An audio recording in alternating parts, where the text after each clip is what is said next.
दिमाग पर असर हो गया है। इसकी शौहर की मौत तो एक्सीडेंट से हुई थी, फिर ये क्या औल-फौल बक रही है। इतना बड़ा सदमा पहुंचा है इसे, इसका शौहर इसको छोड़ के चला गया। अपने हवासों में है ही कहाँ राहिला। राहिला होश कर, अपने बच्चों की खातिर अल्लाह इसको सब्र दे।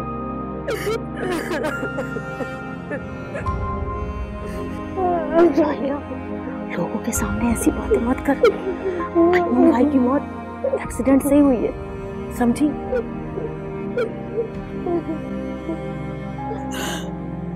तो कुछ नहीं जानती रसिया, कयूम की मौत हादसाती तौर पे नहीं, वो उसके गुनाहों ने डबो दी।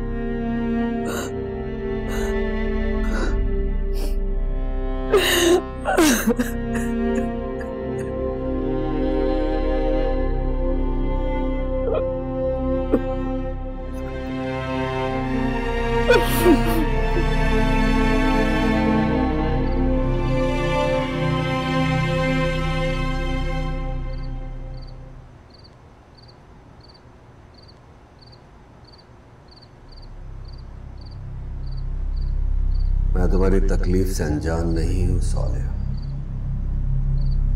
बल्कि मैं वो बातें भी जानता हूं जो राशिद के इल्म में नहीं। तुम्हारा इस दुनिया में आना तुम्हारे लिए फायदेमंद है या नहीं, ये मैं नहीं जानता। क्या तुम्हारे मुजरिमों को सजा देने से तुम्हें सुकून मिल जाएगा? क्या तुम्हारे बदले की आग में कमी आ जाए? लेकिन इन तमाम बातों में राशिद का क्या कसूर है? वापस लौट जाओ सौलिया, वापस लौट जाओ।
आखिर ऐसी कौन सी बात है जो भाई मुझसे छुपा रहे हैं?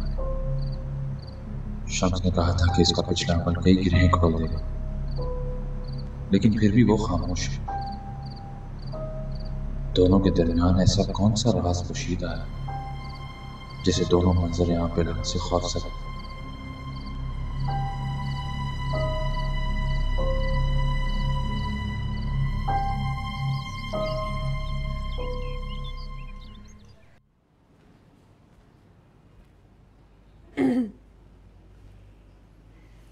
कैसी हो सबा? तबीयत कैसी है अब तुम्हारी? क्या बात है, आज तुम भाभी की तबीयत पूछ रही हो? सूरज कहाँ से निकला है? वैसे कैसी नजर आ रही हूं मैं? अच्छी भली सेहतमंद हो, लेकिन सारा दिन बिस्तर पे लेटी रहती हो और नीचे उस बेचारी गना को पूरे घर का काम करना पड़ता है। आखिर उसकी शादी को कितने दिन हुए? हाँ तो करने दो ना उसे, का बहुत शौक है उसे नंबर बढ़ाने का। एक मुखलिसाना मशवरा है तुम्हारे लिए, घर के कामकाज में लगी रहोगी ना तो तबीयत भी ठीक रहेगी। मेरी तबीयत छोड़ो और खुद को देखो, क्या हालत हो गई है तुम्हारी। कितना बदल गई हो तुम। भाई नंद भावच की खटपट अपनी जगह, मगर मैंने तो हमेशा दिल से यही चाहा कि तुम अपने घर में खुश और आबाद रहो। मुझे तुम्हारी हमदर्दी की कोई जरूरत नहीं है। तुम्हें बस राशिद भाई की वजह से तुम्हारी तबीयत पूछने आ गई। एक ऐसा भाई जिसे अपनी बहन की कोई परवाह नहीं। खैर, मैं तो अपने माँ बाप से मिलने आई। क्या है ना शहला, भाई ऐसे ही होते हैं, जो उनकी जिंदगी में दखल अंदाजी करे उसे निकाल बाहर फेंकते हैं।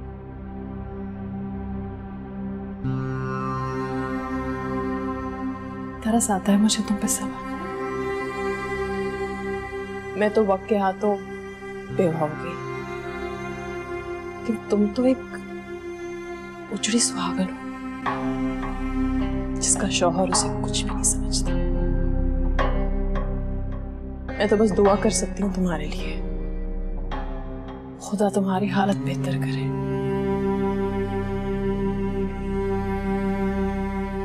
चलती हूँ।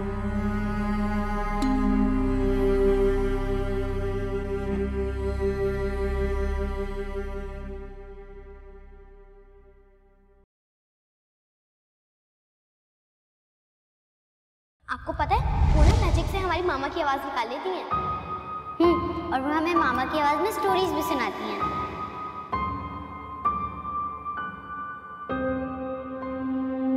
ऐसा कैसे हो सकता है? पता नहीं, मेरा दिल नहीं मानता। ऐसा तो सिर्फ ड्रामों में होता है। ये सब मैं भी पता नहीं क्यों यकीन करने लग गई इन सबकी बातों में आकर।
गुड़िया देखो, इस स्ट्रॉ को यहाँ रखो, जोर से सांस लो। गुड़िया, ये क्या कर रहे हो आप लोग? आपको मना किया था ना कमरे से बाहर निकलने से। अपने कमरे से बाहर क्यों आए आप लोग? चाची, हम तो खेल रहे थे। क्या हुआ खाना, क्यों बच्चों को डांट रही हो? चाचू, चाची हम पर शाउट कर रही हैं।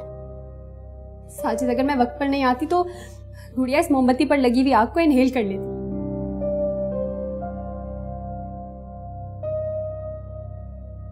बेटा, चाची को आपको डांटना बिल्कुल अच्छा नहीं लगता, लेकिन अगर आप लोगों को कुछ हो जाता तो हम कहाँ से लाते इतने प्यारे बच्चे? चाचू, मगर हम तो सिर्फ खेल रहे थे ना। बेटा, खेलने के लिए खिलौने होते हैं, आग नहीं। आप दोनों मुझसे प्रॉमिस करें कि आप लोग दोबारा ये हरकत नहीं करेंगे। प्रॉमिस चाचू।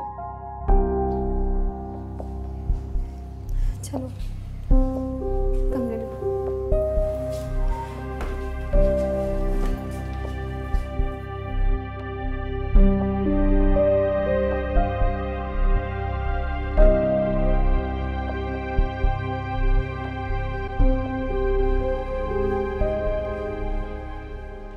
हमीदा आई है? आज छुट्टी की है। क्या मसला है? कल भी एब्सेंट थी और आज फिर? जरा फोन करके पता तो करो वो क्यों नहीं आ रही है। अगर काम नहीं करना चाहती तो बता दे, रिजाइन दे दे। वैसे भी मैं उसकी परफॉर्मेंस से बिल्कुल खुश नहीं। जी, मैं पता करती हूँ।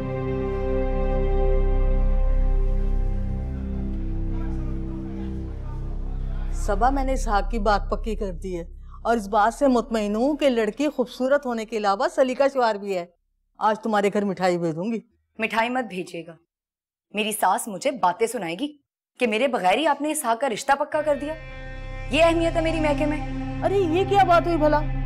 बात पक्की की है, मंगनी थोड़ी की है। रहने दीजिए, सब समझती हूँ मैं। आपने सोचा होगा कि लड़की वालों के सामने मुझे दौरा ना पड़ जाए और इसहाक का रिश्ता होते होते ना रह जाए। क्यों माँ की नीयत पे शक कर रही हो? अभी तो बात पक्की की है। मंगनी तो धूमधाम से करूंगी, तुम्हें और तुम्हारे ससुरालियों को दावत दूंगी। चलें, आपको इतना तो याद है कि मुझे भी बुलाना है और मेरे ससुराल वालों को भी। खैर, आपको बहुत बहुत मुबारक हो। बेटे की शादी तो माँ का अरमान होता है। तुम्हें भी बहुत मुबारक हो। इसहाक की शादी की तैयारी तुम्हें ही तो करनी है, आखिर उसकी इकलौती बहन हो ना। अच्छा, वो शम्स ने कोई सुझाव दिया कि नहीं? मुझे तो बेचैनी से इंतजार है उस वक्त का कि वो साये पर काबू पा लेगा। शम्स कोशिश कर रहा है अम्मी, इंशाल्लाह सब ठीक हो जाए। खुदा हाफिज। खुदा हाफिज।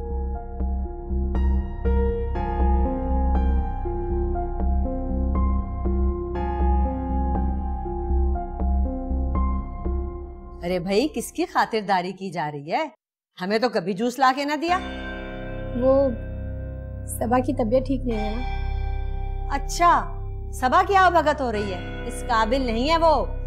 तुम्हें तो वो वैसे ही अच्छा नहीं समझती, जलती है तुमसे, कहती है कि तुम इस घर में आई क्यों।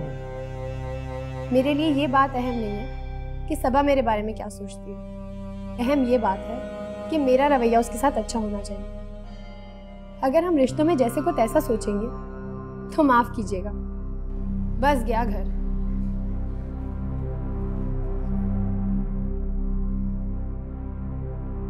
मेरी जुबान चल रही इसकी तो अम्मा, को स्वालिया की तरह। स्वालिया का तो नाम भी ना लेना तो मेरे सामने, दिल में टीस उठती है मेरे। अब तो मर खप गई, अब किसे ठीस उठती है? मुझे तो यही लगता है कि स्वालिया की मौत के बाद ही सारे खौफनाक वाकयात शुरू हुए। ऐसी बात नहीं है अम्मा, स्वालिहा को भी तो चीजें नजर आती थी ना। अरे वो तो हमारे लाए हुए तावीज का असर था। सबा पर कौन सा तावीज वो है? लेकिन फिर ये जीन भूत हमें क्यों तंग कर रहे हैं? खौफनाक वाकयात तो स्वालिहा की जिंदगी में शुरू हो चुके थे, जो अब तक चल रहे हैं। इसलिए मेरी नजर में वो ही मनहूस है। पता नहीं अम्मा, इस स्वालिहा की नहूसत है या सबा की। मुझे सिर्फ इतना पता है कि हम मासूम इन मनहूसों की वजह से भुगत रहे हैं। पता नहीं है शम्स क्या कर रहा है, और इन दोनों भाइयों को देखो, किसी और अमल से रुजू ही नहीं कर रहे। अम्मी ठीक कह रही है, मामला वो नहीं है जो नजर आ रहा है। इन भयानक वाकयात के पीछे असली मामला क्या है कोई नहीं जान पा रहा।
भाया मुझसे सच्चाई क्यों छुपाओगे? मैं जानना चाहता हूँ कि शम्स ने अमल के आखिर में आपको क्या बताया। और ऐसा तो हो नहीं सकता कि इतने सख्त अमल के बाद उसने आपको कुछ ना बताया। आखिर ऐसा क्या है जो आप और शम्स किसी को नहीं बता रहे, सबसे छुपा रहे हैं, यहाँ तक कि मुझसे भी।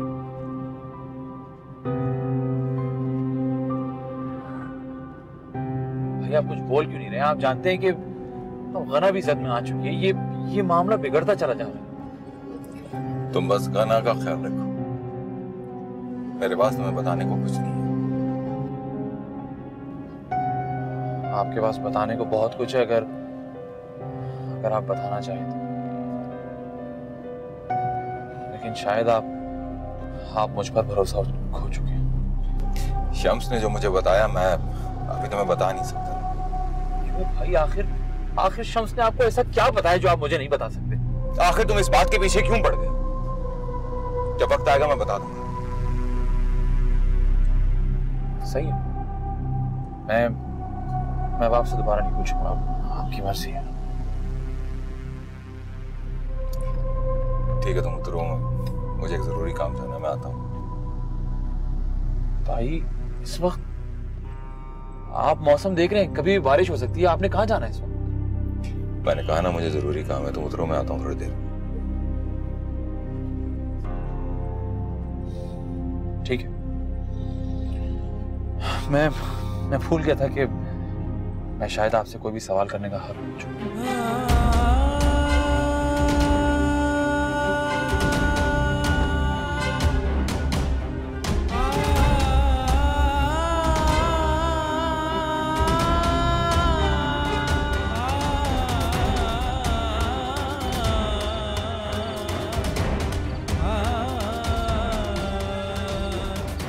कहाँ चली गई सोले? देखो मैं तुम्हारे पास आ। सोले मुझे वो वापस चाहिए, मुझे तुम्हारा वजूद वापस चाहिए।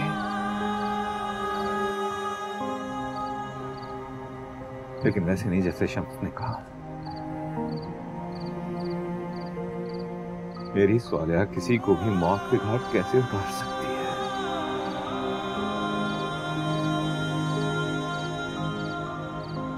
नहीं सोलिया, ये तुम नहीं हो सकती। क्या तुम वाकई बेसुकून?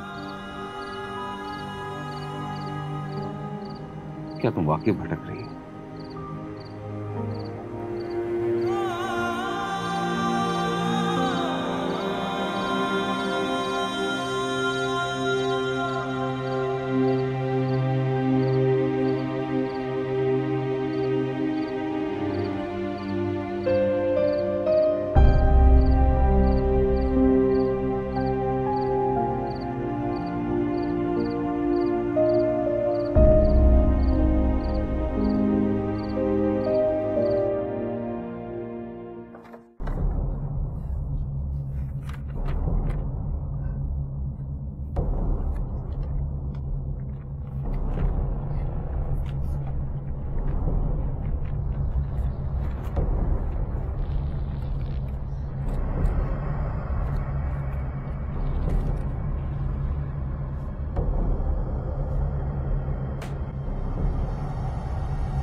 मीरा, आपको डॉक्टर नाजिया बुला रही है।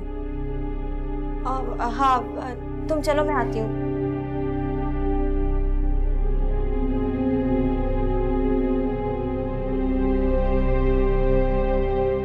मुझे अच्छी तरह से याद है, मिसेस राशिद नाम था उस औरत का।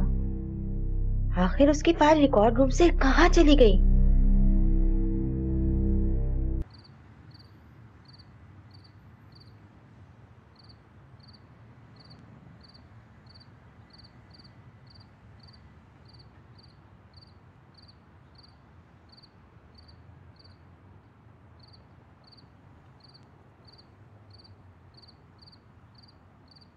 बुला लेती तो थोड़ी देर साथ वॉक कर ली।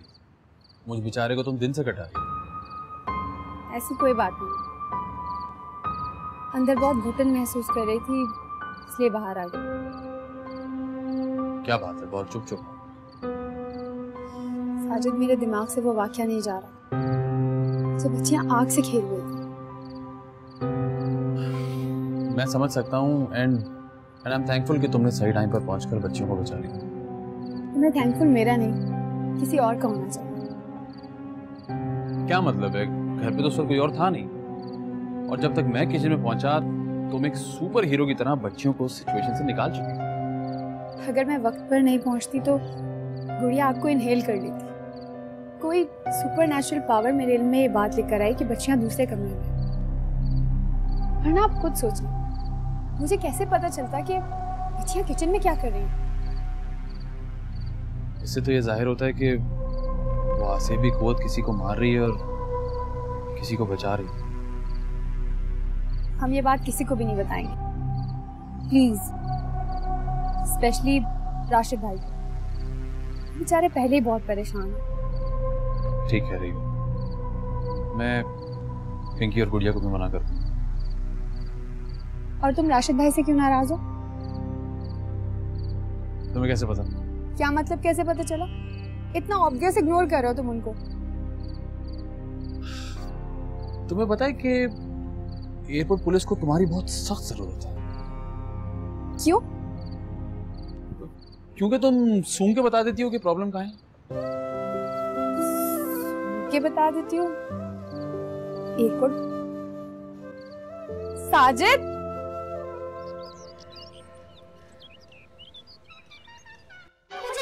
मुझे दो पिंकी, मैं मुझे दो कार्टून लगाऊंगी। मुझे दो मैं अपना फेवरेट कार्टून लगाऊंगी। मुझे दो, हाँ ना मुझे। हाय हाय, कम वक्त मारियो, घर को जहन्नुम बना के रख दिया है, सुकून गारत कर दिया मेरा तुम लोगों ने। अरे माँ की तरह क्या बहरी हो, आवाज हल्की करो वरना मैं जूते लगाऊंगी। मेरा बस चले तो मैं राशिद की तीसरी शादी करवा के इन कमबख्तों को यतीम खाने में जमा करवा दूं। अरे सुकून गारत करके रख दिया मेरा इन लोगों ने। उफ।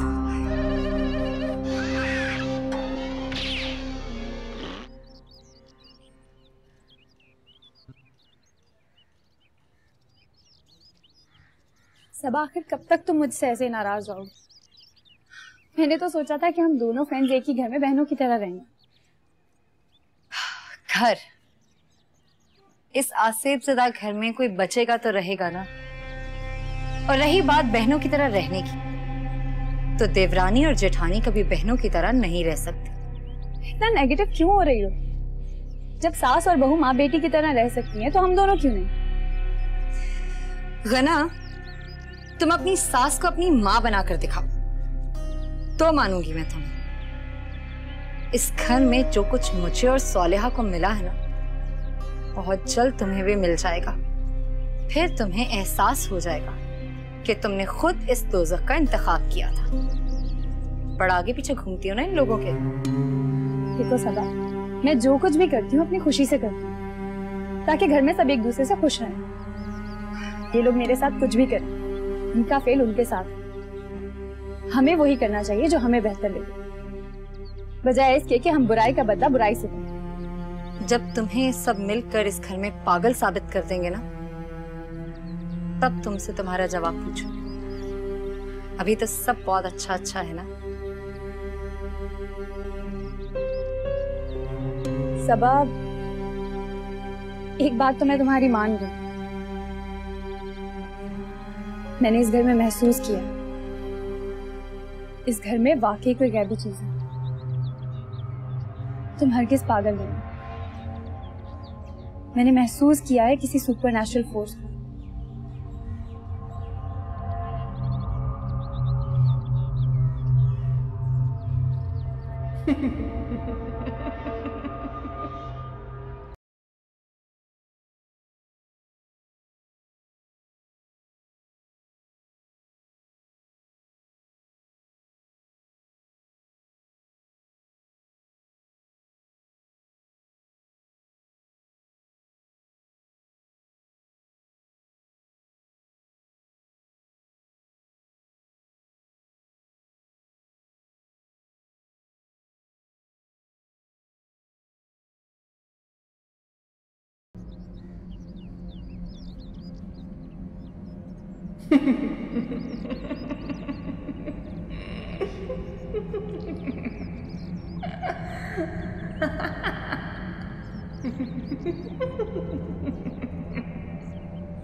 कोई भी नहीं है, देख कोई नहीं है यहाँ पे अम्मा। अम्मा कोई भी नहीं है, कोई भी नहीं है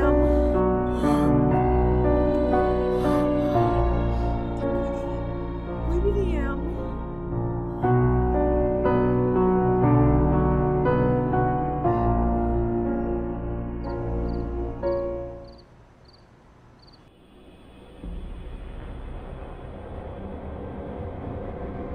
तुम सब देख लेना कि इस घर से अगला जनाजा मेरा है, ठीक?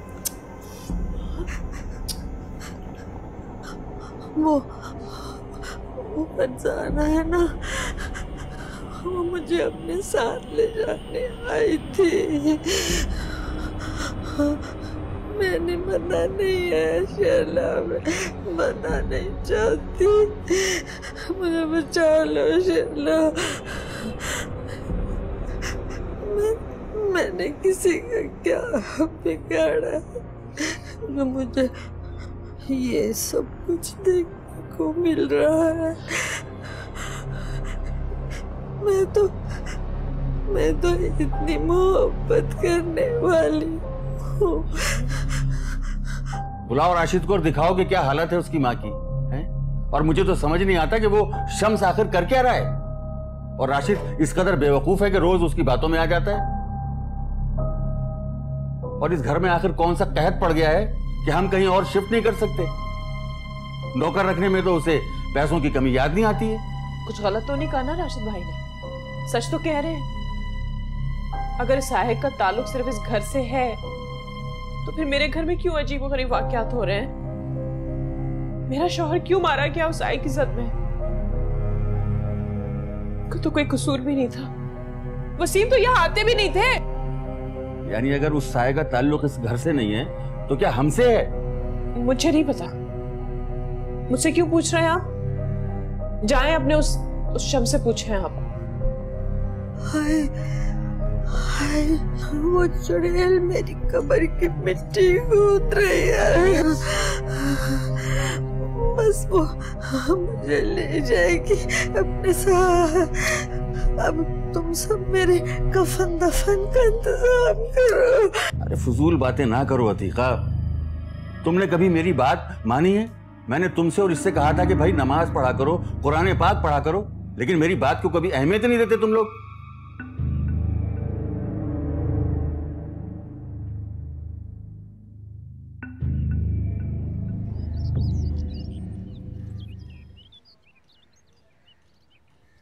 खना बीबी, आपको कभी झूला झूलते नहीं देखा?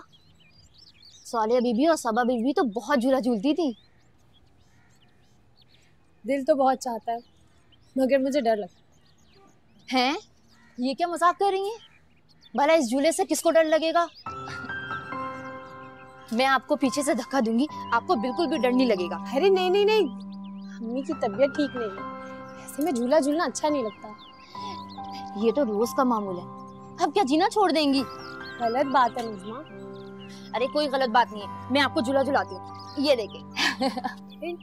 नज़मा मुझे डर लग रहा है, मैं पहली दफा ऐसे झूले पे बैठी हूँ। कुछ नहीं होगा खना बीबी, तौबा है, आप इतने से झूले से डर गई? पिंकी और गुड़िया तो इतनी ऊंचाई तक जाती हैं। नज़मा बस करो। मुझे डर लग रहा है। अरे ये क्या हो रहा है? नज़मा लगता है तेरा दिमाग ठिकाने पर नहीं है। अरे सारा किचन बर्तनों से भरा पड़ा है और तू इधर मजे कर रही है? जी बीबी जी, अभी जाके धोती हूँ बस। बात सुन, चाय लेके आ मिल जल्दी से। जी बीबी जी। इस घर में एक से एक बेहिस बहुएं आई हैं। अरे सास अभी मरते मरते बची है और बहू को देखो कैसे झूले में बैठ के इठला रही है। वाह। आई एम सॉरी अम्मी, आपका गुस्सा जायज है, वो तो नजमा ने जबरदस्ती। अरे मैं यही तो समझाती हूँ कि नौकरों को ज्यादा सर पर चढ़ाने की जरूरत नहीं है। ये अमेरिका नहीं है, हम पाँव की जूती को ना सर पर नहीं रखते। बिगाड़ कर रख दिया नजमा को, सारा दिन गना के इर्द गिर्द मंडलाती फिरती है। पागल कर दिया लोगों ने मुझे।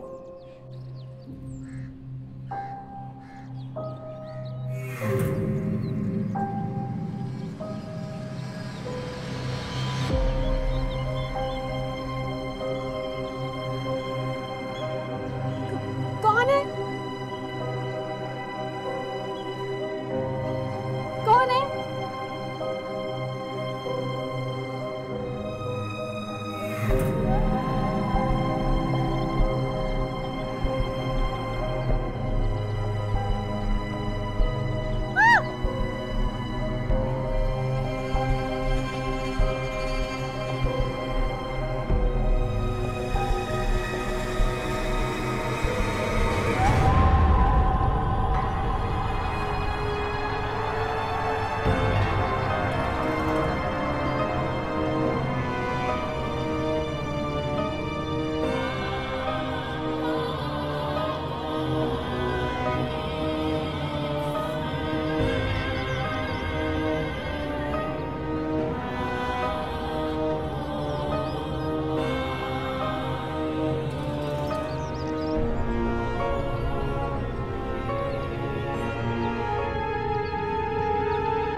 अम्मा।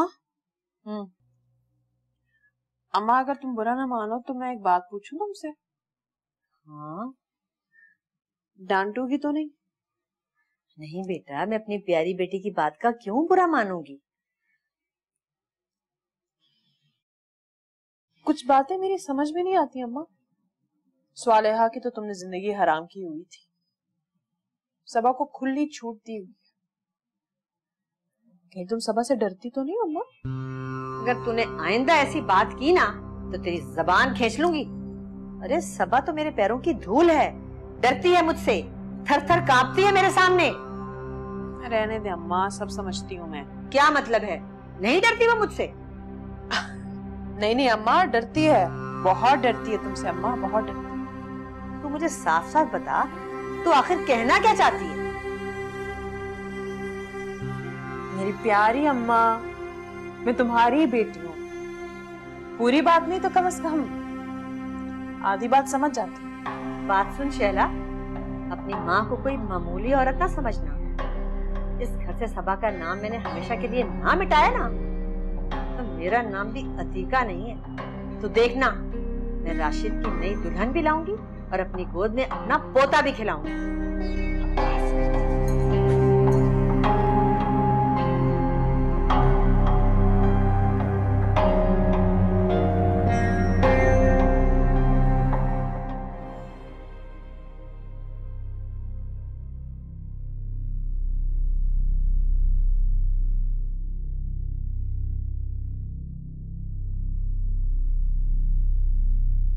मैं एहसन को इस घर से, उसकी माँ से दूर नहीं करना चाहती थी। मेरा मकसद तो बस अपने पोते को शैला की दिमागी हालत से महफूज रखना था। अगर शैला अपने मेके में एहसन के साथ रह सकती है, तो फिर यहाँ क्यों नहीं? मेरा अकेलापन भी दूर हो जाएगा